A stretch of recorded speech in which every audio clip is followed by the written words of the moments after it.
Hello, everybody.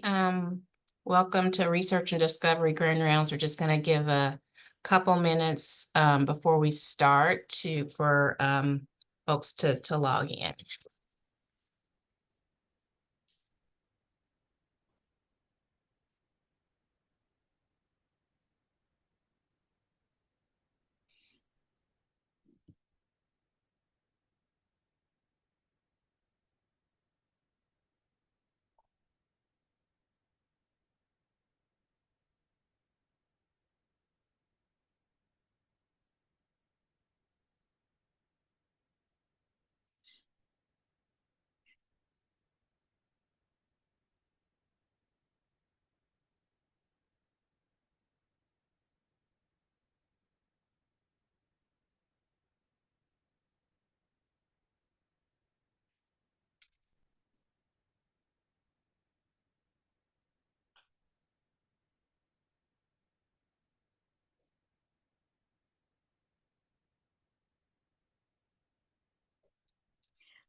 Okay, I think we can go ahead and get started, at least kind of with our opening slides, and just welcome again to everybody to Research and Discovery Grand Rounds. My name is Bridget Jones. I'm a professor of pediatrics at Children's Mercy, and I co-lead Frontiers Training Center or Translational Endeavors. So today, happy to welcome everybody to this presentation. I don't know, do we have a couple housekeeping slides? Yeah, so our next Research and Discovery Grand Rounds is July 18th, right here again on Zoom at noon.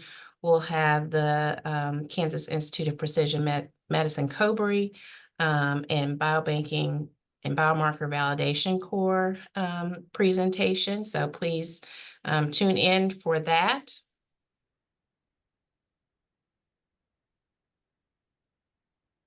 And then I think maybe that's all of our housekeeping slides before I introduce our two speakers. So today we're happy to have Megan Kelly and Shravani Chandika with Research Informatics, who will today give some updates about different recruitment tools, as well as the opt-in and opt-out methods as far as research informatics. So I will turn it over to them. One other thing, if you do have questions throughout, you're free to put those in the chat, but we will leave some time at the end for a Q&A. So you can, at that time, if you choose to, you can unmic and or unmute and ask your question verbally, or you can put it in the chat. So with that, I think I will turn it over to Megan and Shravani. All right, I am taking over first. Thanks for the Frontiers team for having us over for the R&D Discovery, Research and Discovery Grand Rounds today. Good afternoon to everybody. Me and one of my colleagues, Megan Kelly, will be presenting today on this topic. This is Shravani Chandaka. I'm Director of Research IT in the Office of the CRIO. And Megan Kelly is a Clinical Application Specialist too in Research Informatics. And she facilitates the use of the clinical research informatics tools on the health system side, like MyChart, BPA, reporting workbench, etc. So disclosures, none of us have a potential conflict of interest with the content of what we're presenting in this presentation today. And the outline is we'll be giving you an overview of all the informatics tools that are available for cohort identification and recruitment. And we are presenting two case studies, adaptable and DS determined. Shravani, I don't know if you realize your camera is not on.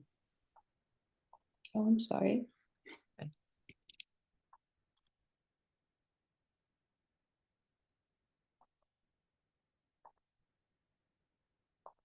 One second, it's frozen. There it is. I don't know if There you go. Sorry about that. I really had a big grin at the beginning. All right. Research informatics, who we are. We all report to our fearless leader, Dr. Jeff Thompson, the CRIO, with Erin Nichols' team on the health system side, who facilitate the use of clinical research informatics tool on the health system side, and my team. A big shout out to all our engineers and application analysts that are helping us put all these cutting edge technologies and bring it out to the researchers so that you guys can take advantage of them. We provide several self-service informatics tools like Heron, which is search and cohort discovery tool, and Green Heron being the BYOD, bring your own data along with the Heron research data set that you have requested. It's a data analytic platform where you have an option to do the analysis within the Green Heron environment. And we also do provide resources such as Epic's Cosmos and Sonor's Learning Health Network, which are high volume research medical record databases. And there are other pre-screening tools that you could use on the clinical informatics side and the health system side, which is BPA, Reporting Workbench, and Recruitment using MyChart. And in addition to this, we also have RedCap, one of the widely used electronic data capture tool on campus. And we want to support our researchers who want to participate in any research network or any multi-site collaboration. So far, we have a Greater Plains Collaborative Initiative that we are part of, and National COVID-19 Cohort Collaborative, N3C, and ongoing NIH's All of Us research program. As part of all of these collaboration opportunities, we maintain the data models, take the EMR data and represent in the data models requested by these funding agencies for these studies. And we also provide a lot of training and project support resources on our end. If you need any assistance regarding Heron or RedCap, we have lunch and learns, and we also encourage researchers to come to office hours 3 days a week for your project assistance and consultations too. And we also offer project development and consultation and data analysis support as well. And we always encourage researchers to involve us at the beginning of the research project. That way we can guide you to the best of our ability. And for researchers, getting data and going to all these resources can be quite intimidating. That's why we have our super awesome research data concierge, Anjanette Williams. Please reach out to data concierge at kumc.edu, and she will be able to guide you to the right resources and connect you with the right teams to move forward with your research. And the strategies for patient identification and recruitment. We are going to talk about Heron and C3OD, the consent to contact, how we do that, and the best practice advisories, the BPA alerts, MyChart, and reporting workbench and slice dicer today. And many of you may or may not know that Heron is Healthcare Enterprise Repository for Ontological Narration. That's the abbreviation for Heron. But what it is really is a self-service cohort discovery tool where you could get longitudinal data. And we do bring in data from EMR system, O2, and also other registries where you'll be able to query multiple data sets in addition to O2 all in one spot. And if you're preparing for a grant or a study, want to understand the feasibility, there are plugins within the tool where you could identify the aggregation or basic characteristics of your cohort within the Heron tool. And you can also look at the eligibility for the clinical study and look at the obtain the recruitment list as well using the Heron tool. So here is a quick look at the workflow of the Heron data request process. The recruitment requests also follow the same workflow cycle. So it all starts first. Faculty and sponsored Heron users can log into Heron. If you are a faculty member, you by default have access to Heron. If not, you need a sponsored faculty member to sponsor you to be able to access. These sponsored users could be students or faculty from external institutions as well. Once you log in, you create your query in Heron. It's a drag and drop, like I said, a self-service query tool, but you're not familiar with how to utilize the tool, please feel free to reach out to us at OCRIO support@kumc.edu or data concierge. We will be able to help you with consultations, and I personally recommend researchers joining our lunch and learn to get the look and feel of how the query works, at least for the first time. Once you create the query in Heron for your study, finalize all the inclusion and exclusion criteria, triple check it, and submit the data requests. We have a link from the Heron portal as well. And you can mention explicitly if it is a DID request, the de-identified data request, or an identified data request, or a recruitment request based on the type of study that you're dealing with. And we recommend including all the team members that are on the IRB approved protocol, which makes our honest data brokers' life a little easier. We typically check when you are asking us to give the data set to study team members, we have to double check whether they're part of the IRB approved or not. So we request researchers to do the due diligence and add the team members from the IRB approved team list. And once we receive the request, our honest data brokers are all certified and trained on how to fulfill these several kinds of data requests, and we review them. And we verify the Heron query and look at the terms are in alignment with the protocol that you have approval for. And in cases of larger data set, we will have to get another additional layer of approval. RDPC is what we call Research Data Process Committee, which has representation from KUMC and KUH and the IRB teams. Once we see everything's good to go, the doc approval happens and our honest data broker generates the data set. For recruitment requests, we include O2 research participant flag. What that means is we want to include only patients who have marked that they're okay to be contacted for research. And once that process is done, you will receive the data set via a secure file.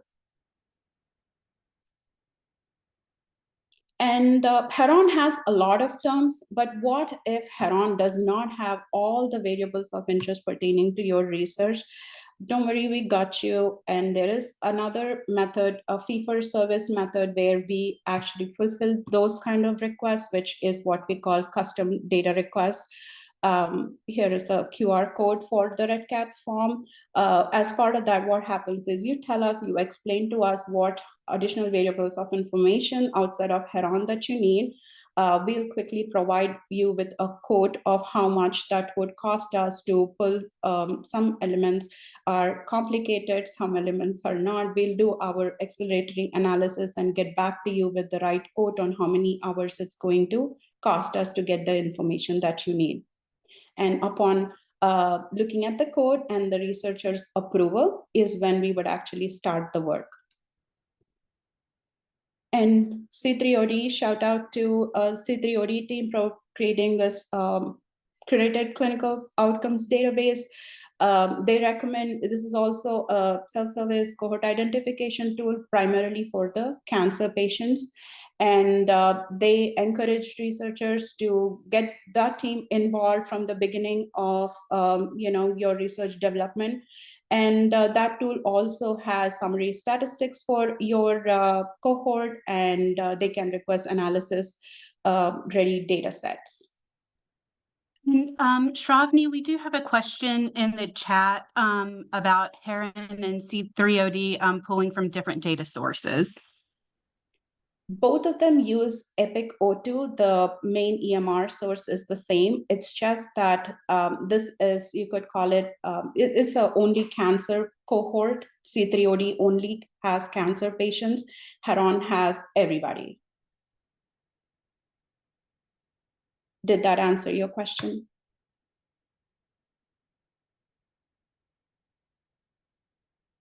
All right. Megan, take over. Great, thank you so much. So current state for our consent to contact is we have our opt-in, opt-out. So Epic provides a structured interface where participants can do and manage their preferences regarding participation in their research studies. Participants can easily opt in and opt out of specific research studies based on their preferences and their comfort levels. So this is currently performed in our MyChart portal, which is a web base. And that allows patients to go into their participation preferences and select the following. It allows participants to adjust them at overtime and ongoing consent, and they have control over that environment. The benefits for the participants have access to comprehensive information about ongoing upcoming research studies, including study objectives, risks, benefits, and consent forms. It ensures that participant data and preferences are securely managed and respect privacy rights and confidentiality concerns. So with that being said, we have a screenshot. We have limited screenshots within this presentation due to Epic restrictions, so I apologize. But at this point, you can see a small screenshot of the participation preferences within the MyChart. These preferences are also located in our encounters based off of the research security, and for them to provide that questionnaire as well as registration. So registration has the ability to ask these questions and provide that feedback. The system definitions that we have set are set to default to blank. So that way, at first encounter with the clinician registration or via MyChart, it gives them an opportunity to then select if they want to participate by selecting OK to contact, do not contact, or undecided. And I'll get a touch a few more basis on this in regards to recruitment, how this reflects down the road. Our next slide, it provides our recruitment tools that we are current state using. We have our best practice advisories, we have our MyChart, reporting workbench, and now Slicer Dicer.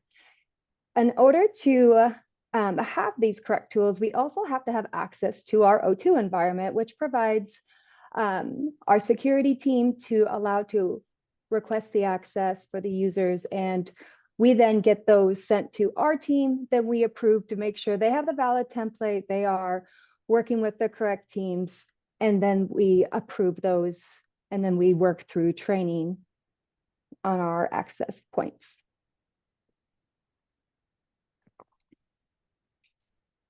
Working with our best practice advisories in Epic provide real-time clinical decision support based on evidence-based guidelines. Alerts and reminders ensure researchers follow standardized procedures, minimizing errors and enhancing patient safety. Use as a point of care recruitment strategy to identify patients who might qualify for a research study. Significantly increases recruitment success and decreases the time that it takes to identify a potential study participant. When a patient presents at your organization and meets the screening criteria that you specify in the best practice advisory, a targeted clinician to see the advisory, and then they can discuss the study with the patient to determine if they are interested in participating.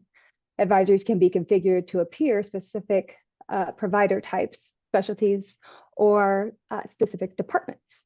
With the screenshot that we have provided here, it's a minimal one. However, it provides the opportunity for the clinician, for the BPA to fire to say, is this participant or patient, interested in this study? So they would allow those options within O2 or Epic environment to click interested, declined, or sent to MyChart. These notifications are then triggered and they are sent to our in-basket messaging via our study team, which is based on our RSH record.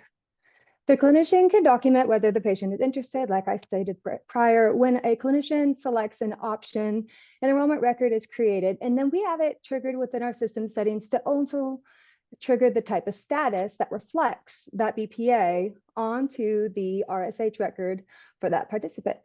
So identified, interested, or declined. Study teams receive notification and based off of the trigger points that they would like. Good work on the next.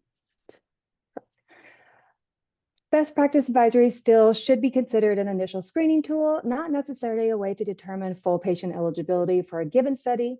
There could be elements you must further assess to determine the full eligibility. It is recommended to start with a pilot to understand the process and the governance questions that will be needed to address the engage necessary analysis and resources needed before rolling out the BPA for these studies. And there was, I apologize, I'm looking at my other screen. Let's see. You can also, regarding our BPAs, you can configure many aspects for advisories. So the notification appears within the screen, the workflows of the advisories are analyzed, and they can be in specific targeted areas. So we can work on the restrictions on where they are going to be placed, when they will fire, and how they will be presented. So we want to keep that in mind when the relying on the IRB protocol and staying in with those restrictions. Working towards MyChart. MyChart is a really big opportunity right now with the patient-wide. While BPAs can serve as a recruitment tool at the point of care with patient study coordinators and other research users with the appropriate security can recruit patients using MyChart, Epic's patient portal application. MyChart recruitment is a way to recruit our patients directly. MyChart recruitment integrates the Epic's patient portal, allowing patients to view the participant in their clinical trials. To successfully receive a recruitment request, a patient must have an appropriate security to access these research activities within MyChart, which is configured in your system settings. Our MyChart recruitment, when a patient is identified, details about the study appear in the MyChart along with the studies and the patient have been involved in. Researchers receive real-time notifications and updates on patients interested in enrollment, facilitating proactive recruitment management. So with the screenshots that we have on the right, it provides a web-based where the patient can log in and review the information that was triggered via email when a recruitment message is sent via MyChart. This gives just a little bit of detail of another screenshot that provides how a study would then review to a patient and say, this is the description based off the IRB protocol and the patient-facing description. Then the opportunity for a patient or participant to say, I'm interested, or no, thank you. These are also triggers that are sent to our coordinators, PIs, based off of their review of the study of how they want it to trigger. Reporting Workbench is a very popular item at the time as well. Reporting Workbench is an availability to collect inclusion, exclusion criteria and allows them to see what eligible patients are out there for this study. So we base off of the protocol, off of what their criteria is, and we evaluate that by pulling the patient data. And one of the items that if we went back, we don't have to make the slide back, but if we were discussing back to the consent to contact is the research preferences. So based off the research preferences is how we evaluate on our reporting. We have to include those preferences to make sure we're targeting the right audience and we are not contacting patients with those preferences that are set to do not contact. We are allowed to contact the patients that are saying okay to contact or undecided at this time. So we also referencing those, we want to make sure that's an inclusion criteria and that was based. So this is something that is very popular for a request to provide eligible patients for their upcoming study. Moving to our slicer dicer. Slicer dicer is also another popular one. The slicer dicer for the tool by Epic Research Recruitment is beneficial to organizations and researchers in just several ways. Slicer Dicer allows researchers to aggregate data from Epic's databases quickly and efficiently, and enables them to customize data sets based on specific criteria, such as patient demographics, diagnosis, procedures, medications, and outcomes. For efficient data, researchers can explore large data sets with these using Slicer Dicer intuitive interface. They can drill down into the data, find the correlation trends and patterns relevant to their research questions. So within the Slicer Dicer, how it has such a large database with the duration, they found that the Slicer Dicer is more beneficial when trying to find past the 2-year plan plus 14 years. It's easier to collect and to provide the numbers for the potential study for the eligibility.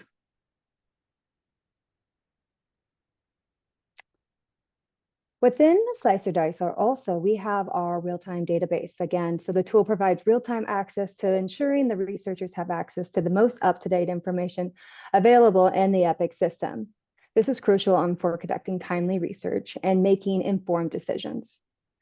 For supports for research studies and projects, Slicer Dicer supports various types of research, from retrospective analysis to prospective cohort studies. It helps researchers identify eligible patient populations and track their outcomes. Compliance and security for these types of points, EPIC systems are known for their robust security measures and compliance with healthcare regulations. Slicer Dicer ensures that researchers can access the data securely and adhere privacy laws such as HIPAA. So in a collaboration of all of our recruitment processes, we're still working out the kinks like every team just to work through to make the processes, more efficient.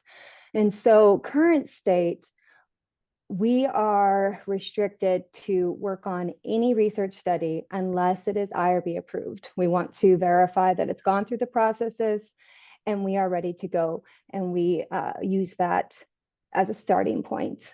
With that, we have then began more efficiently using REDCap. REDCap is a form that allows them to put in their credentials, meaning their name, email, contact information, and then their financial contact, if funding is applicable at that time for these recruitment tools. And then we also put in the REDCap form an attachment of our build form. Our build form allows you to see these recruitment tools that we just described today, and then to provide the inclusion, exclusion criteria, any restrictions that they want to bring to our attention at that time. That is then connected to our REDCap form. Our REDCap form then gets us a ping as an email for our research informatics team. And we then reach out to that study team to start that process, to start that conversation. So reviewing the build form process and then placing our funding fee if it's applicable at that time. Moving into the recruitment aspect and verifying, then we bring all study teams together, making sure that they understand the policies that are in place to verify that we are staying within the IRB protocol, and 3, our build time frame to make sure it's within the accurate date that they want to start recruitment based off of that. So we try to collaborate all of those things together. Moving into our build process, as you can see, then we would, as an analyst on the team to build, we would then work with that build content and go into our build environment, moving into our test environment, validate it. We bring the team back to validate the data, and then moving into production, and then working with the teams to make sure the workflows are accurate within the study component. So it all kind of makes a nice workflow in a circle. So that is our recruitment process with the applicable tools within O2. Thank you, Megan. Yep. And today we are going to talk about adaptable study and DS-determined study that have used some or all of these recruitment tools. Adaptable study and DS-determined study are part of the PICORNet grant that we are part of. The Greater Plains Collaborative is the GPC is what we call, is part of the PICORNet initiative that KUMC is participating, where PICORNet has over 34 million patients. across 9 states. Adaptable study, a patient-centric trial assessing benefits and long-term effectiveness. This study is aimed at answering one single question: what is the optimal dosing to prevent a secondary cardiac event? So as you can see, the study design is patients with ASCVD and whoever has any of these enrichment factors. And patients are identified. This is a multi-site study, which in fact has improved the pace of recruitment, taking advantage of the PICORnet infrastructure that the sites have built. And sites were at liberty to identify patients through their own EHRs. In our case, we used Heron. And once the patients have been, eligible patients have been identified, they've been contacted electronically, and using the Willy Wonka, Charlie and Chocolate Factory analogy, they were given something called a golden ticket code, which is what they would take to go to the e-consenting portal, MITRIS, and consent online, and later they'll be placed into these randomization groups with every 4 months follow-up. And since we are maintaining all of this information, in addition to Heron in another database called PICORnet CDM, we were maintaining all the enrolled patients in a table called PICORnet trial table, which made it easy for us to identify if there were any adverse events happening on those patients. And the enrollment was for 24 months with a maximum follow-up of 30 months. And for those who did not qualify, did not have access to internet, we couldn't contact electronically, those were consenting was done through Duke University's call center. And this is a query. This is one of the complex queries that I've ever built in Heron. If I remember it right, it had 250 plus some terms. And one of the advantages and the power of Heron in instances like this is we noticed that in addition to EMR, the NCDR registry had a lot of valuable information that we could potentially use. So for this study, what we have done is took that registry data information and created a folder within Heron. That way it was easy for us to drag and drop those terms, as well essentially created a hierarchy for the NCDR registry for Heron. And for study recruitments, another powerful feature of Heron that we have is we purchase Social Security Death Master File data. That way, when you are reaching out to the patients, we are making sure to exclude the deceased patients per the EMR and as well as the Social Security Administration data. And once the patients have been identified using Heron, the cohort identification happened in Heron, and we used a lot of study recruitment materials, reviewed them with our IRB first, and used different kinds of recruitment modalities, one being the adaptable at kumc.edu. We worked with our information resources and security teams to make sure that is all approved, and IRB teams to make sure that method of communication is approved. We also tried hard copy letters, and we had 2 study coordinators from the cardiovascular team who were working hand in hand with us to make these phone calls. But when we were making phone calls, we did not want to call every single eligible patient. So we adopted some strategies on who to call. When the patients were going into that e-consenting portal, we were able to extract reports from the portal where we could see that they actually used that golden ticket code, went into the MITRIS portal, but did not, for some reason, finish the consenting process. So that's what we looked at first and contacted those patients. Oftentimes, the most difficulty is for the patients to actually click on a link and get to that website. In this case, they already went there and something prevented them from not following through the entire process. So that's where we would target first.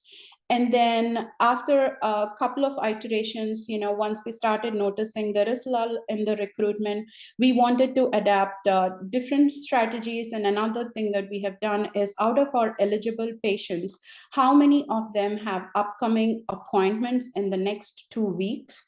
And Dr. Kamal Gupta is the PI of the study here at KUMC. Him and their team very efficiently organized the in-clinic outreach method, where we would prepare the materials. Our team, research informatics team, would pull out the potential eligible patients who are coming in for appointments in the next 2 weeks, get their recruitment, information, the study information, the flyer and everything ready.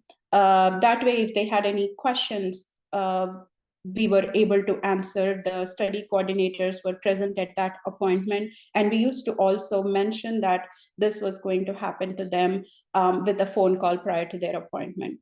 And much later, we also, this was also a very patient-centered trial, and we had active engagement with our patient engagement team here at KUMC, and they offered us more inputs into how to use the recruitment materials, such as the flyers.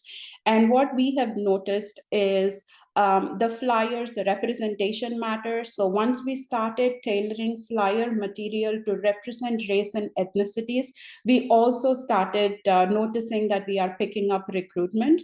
And in some cases, if we want to, we didn't want to spend a lot of money on stamps, but if we wanted to do it in a targeted way. So we thought, okay, this is a heavily internet or they need internet or Wi-Fi to do e-consenting, right? So we wanted to reach out to the patients from certain zip codes, from social economic statuses, assuming that they won't have internet, and reached out to those patients first to see if we can, have recruitment from that population.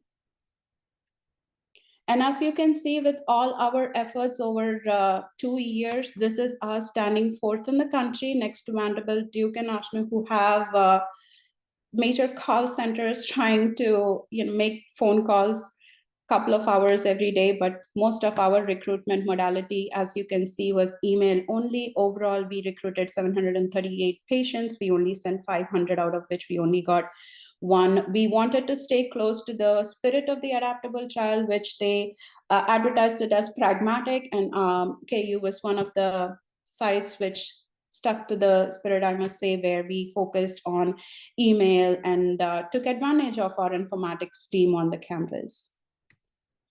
And next is a DS-determined study, which is the Down syndrome study. Down syndrome patients are often underrepresented, and NIH has this website, DS Connect.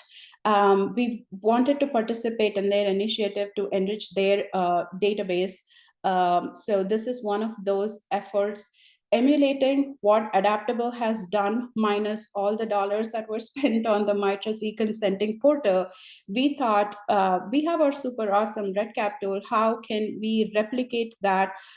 So that's exactly what we did with this determined study, is identified the patients again through EHR, and use the same golden ticket concept, but we created, KU being the lead site, we generated random codes to be distributed across 4 different sites. This is again a multi-site study, and the consenting process happened on the RedCap. It started from there, and once the patients consented, they would be redirected to DS Connect, thanks to the DS Connect website team in Vitae, that's in California, who helped us connect our RedCap system via APIs to the DS Connect so that we can talk to each other. And once the DS Connect survey is being filled by the participant, they would be redirected towards the self-determination inventory database at KU Lawrence. Dr. Evan Dean is the PI from KU Lawrence, is the PI for this study. And for this modality, we used email and RedCap invitations. And by this time, we figured out that RedCap invitations was extremely helpful for us. We identified the cohort in Heron again, and disclosure that this is a test database, no real patients or nothing in here. This is just a test database that we created for demo purposes. These are the invitation codes random codes that we generated for all the sites. And the RB approved email content would go in here. And it was convenient for us to schedule reminder emails to go out using RedCap. And as you can see, the consenting involved 3 different parts. There is EHR data sharing consent and the DS Connect and the self-determination inventory consent. And these are those referral codes that I keep talking about. SA, SB, SC are the names of the sites. And once the patients have filled the information on DS Connect's website, we also received a copy of that data from DS Connect and connected it back with our PickerNet CDM for any of the future research studies to leverage that for future studies. And we used this global identifier record linkage strategy, which is date of birth, first name, and last name. And once the DS Connect survey has been filled, we did the same thing what we did in Adaptable. If somebody entered the survey, there was a timestamp on it. If for whatever reason they didn't complete, we made connection to DS Connect website through the API and received that, hey, they made it to the website, but they didn't finish. So we did the same thing, call the patient and see how we can help them if they have any follow-up questions. And once they are done with the DS Connect, it would go to the self-determination portal, and the status reports would come from KU Lawrence. Shout out to that team for facilitating all of that API work back to RedCap. And at a high level, once we started completing the survey, we had rich data that the patients are completing in the DS Connect self-reported data format and the SDI determination score and the variables that are collected at KU Lawrence. And we connected all of that using the GUID and the reference code. And we also created KU summarized data for all of the participant sites from this multi-site initiative. And we were able to work with NIH and placed the entire data set in a PickerNet common data model tables format. So, and Shravani, we yeah. had another question for Adaptable from Sandy Billinger. What was the enrollment rate for the efforts you put forth? I was looking for the percent, but I think I missed it. Enrollment rates for like how many of them we contacted? For Adaptable. Is this the slide? Yeah, so it's about 10%. I was just looking for, what your efforts are as somebody who's, tries to think about recruitment and decrease study team effort and try to maximize efforts. I was just curious what that resulted in. Yeah, for Adaptable, it was primarily me being the data manager and the honest data broker, giving these data sets in with a biweekly cadence, trying to pull information about upcoming appointments, and a dedicated study coordinator and a part-time study coordinator. We actually lucked out in Adaptable's case. It was the rarest of combinations. One of the School of Nursing students, we lucked out. She had a marketing background, so she was phenomenal in making those phone calls. Oh, okay. Well, that's helpful. I appreciate that. I was just curious. I mean, it's a interesting way to approach recruitment and just thinking about these different ways. But yeah, that's helpful. Thank you for showing the stats on that. You're welcome.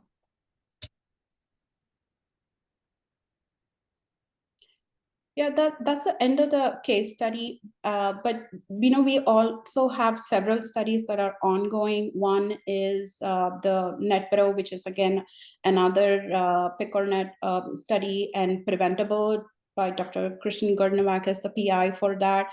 And VCCC, we had a lot of luck using BPA alerts. So these are, we have proud of all the resources that KUMC is able to provide for researchers. And I'm going to leave this slide here in case you want to take a screenshot or something, which is a summary of all the contacts that you would need for recruitment related projects. But if you have any questions, please let me know. Let us know.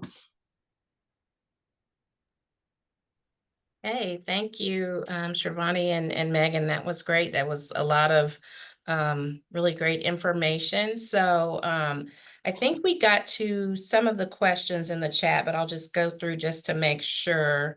So our first question here is REDCap available to non-KUMC users? The redcap.kumc.edu is not, but if you're part of InCommons, you should be able to access it. Okay, and I think someone else put in that they can partner with a KUMC user as well. Yeah, to use KUMC REDCap. also facilitates the concept of affiliate accounts. If you have a researcher on our campus that would like to collaborate with you, we can help them figure out how to create an affiliate account. It could be 6 months or 12 months based on the research project. That's also a possibility. Okay, all right, great. An And then, affiliate account also will give you access to Heron, even if you are an external researcher. okay. All right, and then does Heron and C30D pull from different data sources? No, the data sources are Epico too. Okay. And then, let's see, I think someone answered this question. How come curated clinical outcome database is not abbreviated as C202? Curated clinical cancer outcomes. Yeah, That's why it's C3OD. Not quite. It's the curated Yeah. cancer clinical outcomes database, Oh. but I understand the confusion. There are 3 C's in there regardless. okay. All right. And I think we just answered the question about the adaptable studies that you presented. So there is some confusion about permission to directly contact patients from Heron queries. Can you summarize the process by which a research team can obtain these permissions? I can, and I think I'm going to grab this one, although Sure. other people can add, because there is a lot of confusion about this topic. And part of the reason there's confusion is because there is some nuance to the rules that you have to follow based on exactly what you want to do. But I think there's one simple use case that will apply to a lot of people that I will say. Earlier, Megan talked about the fact that at registration, we ask people if they're okay with being contacted about research. And that provides us with the simplest use case. We have access to that information in not C3OD, but that as well, actually, in Heron. And essentially, if your study is involved with contact, then you can get access to the contact information for anybody who has consented to be contacted. And then you can contact them without any other hoops to jump through. That is, there are lots of other ways to do it that might require more hoops that you have to jump through if that's not the exact case you want to use. But that's the easy one.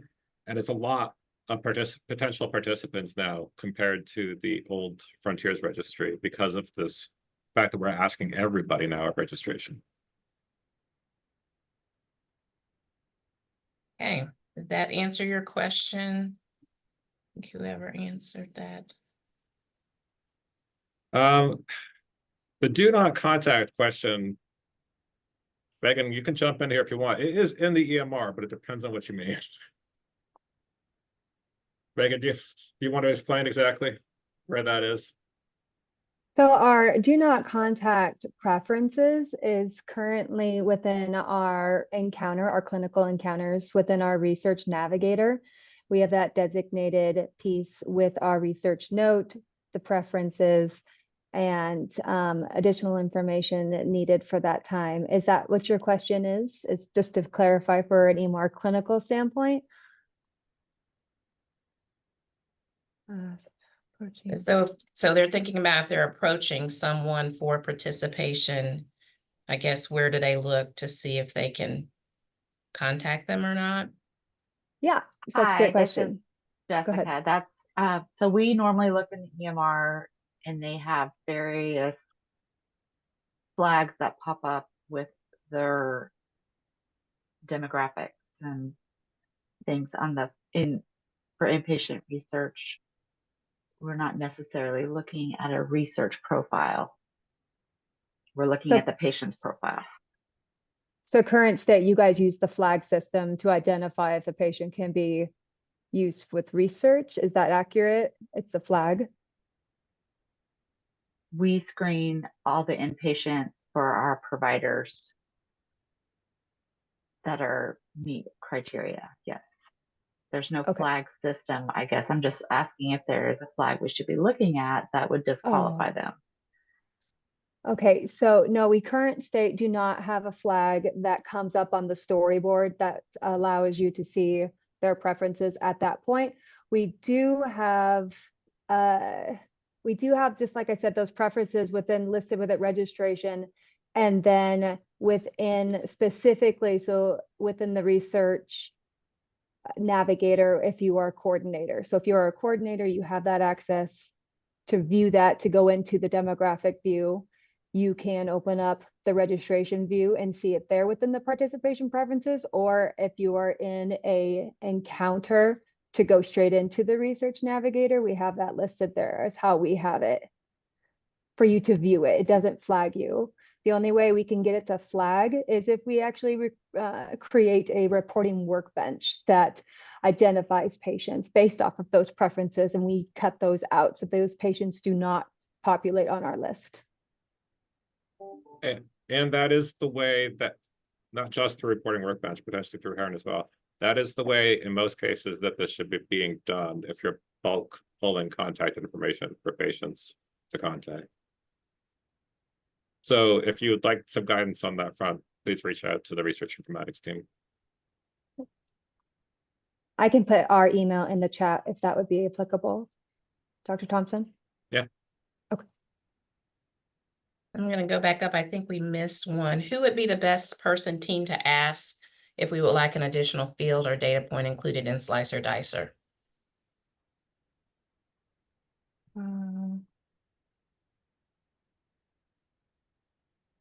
Sorry, I was typing. Who would A be the question best about person? adding another Okay. field or data point Okay. in Slicer Dicer. Who would be the best person or team to contact for that?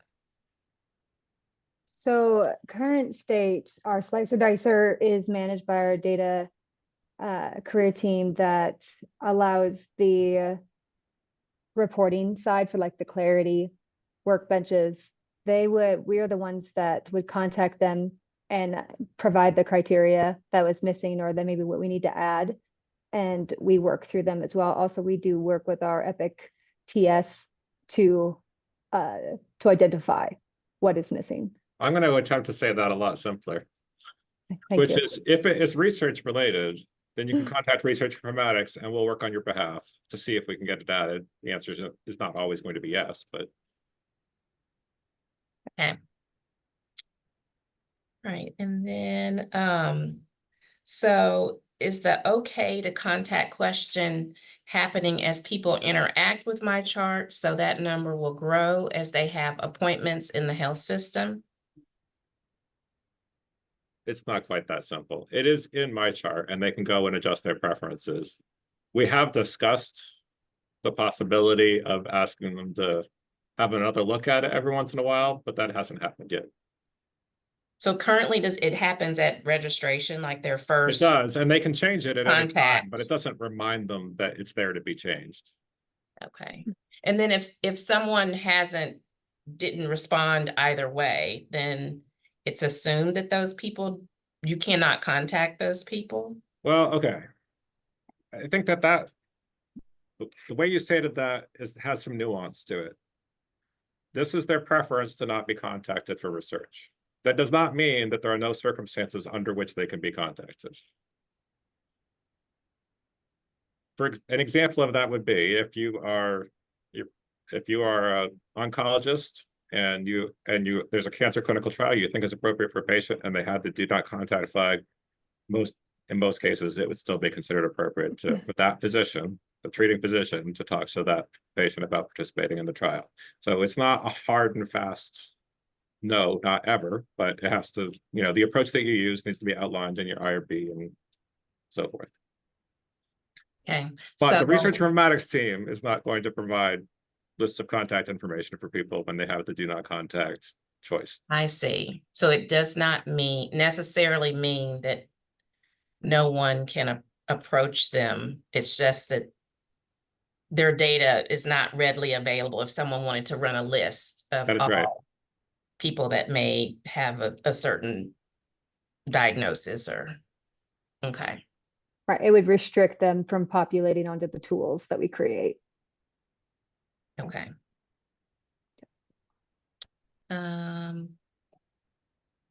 See, Anne, do you want to unmute and ask your question here, or do you want, I can read it. It's kind of long, but. I'm Amy. Hi. Oh, that's sorry, Amy, sorry. I work in early phase. I do a lot of feasibilities for the early phase studies that come into the cancer center. And see, the thing is that these studies aren't IRB approved yet. Anyway, so basically what my question is, I was trying to figure the best way to ask this. So I work in C3OD a lot, and I run queries in there to find out how many patients have this diagnosis with this, that, and the other, and might be on these meds. A lot of research coming now is they want to know if they have these certain genetic markers. Absolutely. And it's like the whole way research is going in cancer, early phase research anyway. But I noticed that that sometimes that I've talked to the coordinators, they get genetic results from Tempus and Caris labs and their external labs. But I don't seem to get those results out of C3OD. So my question is the results from Tempus and Caris labs that are in Epic, do those pull into No, but I that does, but yeah. I get what you want, and it's a totally important question. So that they don't get pulled from Epic because of the way that currently they are entered into Epic. It's not structured. However, I have been working on this issue, and we have created agreements with Tempus and Caris, and Tempus and Caris are currently sending us the results of those genetic tests directly into our research environment. We're working on getting those integrated into C3OD. It is actually fairly complex data, so and we have to have the bandwidth, but we are actually working on getting those integrated into C3OD.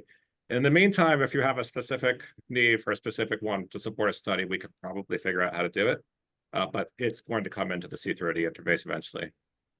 Okay. Yeah, they are and you're right, it is very complicated, and those reports got a lot of information on them. So I completely understand, but I was just I wanted to ask the question. I've also made an agreement with Foundation One recently, so we'll be adding them as well. So I'm trying to knock them off as fast as I can, but that's another one. Yeah, that's another one too. Okay. Yeah. So more to come on that, I guess. Okay, that's good to know. Thank you. Okay, it looks like one more question in the chat here. For recruiting adult populations who have disabilities and may have been in health systems since childhood, it'd be helpful to revisit their choice to participate in research periodically to capture those populations. So more of a comment than a question. Well, actually, I mean, wider than that use case, it's an excellent point that would apply to the entire adult population that's been in there since childhood. Hadn't occurred to me as an excellent use case for maybe the clearest case as to why we should have a point at which that question comes back up. So, however, I will say that currently, if they're coming in to be seen and they register for a visit, they're going to be asked the question again. So in a sense, it is being revisited constantly. But from my chart perspective, this could be a good one to have it come back up on when they reach adulthood or some similar circumstance. Yeah. And then I also was thinking about all the questions that were asked, and the one question about the flag, I just did remember that we do have an opportunity within our snapshot report that it was moved. And so what happens, instead of a participant, or excuse me, not a participant, a research coordinator, how they're like, we have to go into every chart. How do we find those preferences? So I designed a way for we could add it into the snapshot within. So those snapshot means that if you're on a patient list, like your inpatient, or if you're on your outpatient schedule, you can single click without going into the patient's chart and moving that way, that you can view those snapshot report. And that is a preference I have added to them, so they could just have a preview of if it's already, if they're at a do not contact. So that way they're not going into a patient's chart with the preferences already set to like, you're not going to contact me. So that is another view I forgot to bring up. And when you reach out, Megan will be happy to walk you through those options. Yes. It's fun talking with no visual aids, so I apologize if that is not for that. So happy to help if anybody needs anything. And I will say, to Megan's credit, she was perfectly willing to make all of those wonderful visual aids, but it's Epic in this case that is tying our hands. So yes. So I'm sorry, just to go back, I know we're almost out of time, but just quickly. So something about a clinical trial we're getting ready to start on the acute stroke unit. So let's say they do not contact because, you know, maybe they just were like, I'm not interested, but now they've had a stroke and they're perfect for a stroke recovery trial. Can we approach them, or the doctor say, hey, do you want to hear more about a study? And then for stroke recovery, maybe they didn't have a stroke when they consented to contact, but we could potentially approach them an inpatient. I would Or we strongly should not. suspect that that would be a case in which you could. Okay. So that is not, the way the policy is written is that is not against the policy, but you will need to get that cleared through the normal channels. Okay.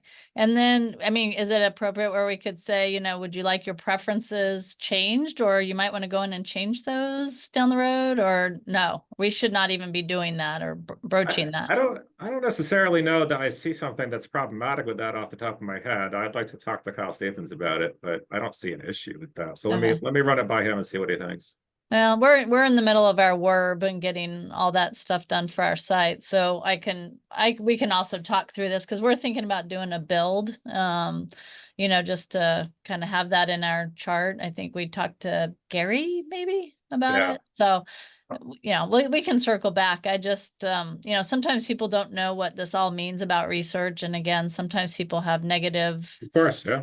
And then all of a sudden they're like, oh my gosh, yes, I'd love to be in this trial, because they realize that, hey, this is something that can help them. So it's kind of a fine line to walk, but, certainly making sure that people have opportunities to participate where there may be benefit or they might want to. So I think the way I think about it is the primary purpose of this question is to prevent contact out of the blue when somebody didn't want it. Correct. I get that piece.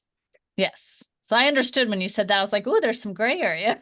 So, but I just want to make sure we're following. But I may talk with Kyle a little bit more just to make sure, because this is a good scenario to understand how to approach it as people's lives change as they enter the health system. So.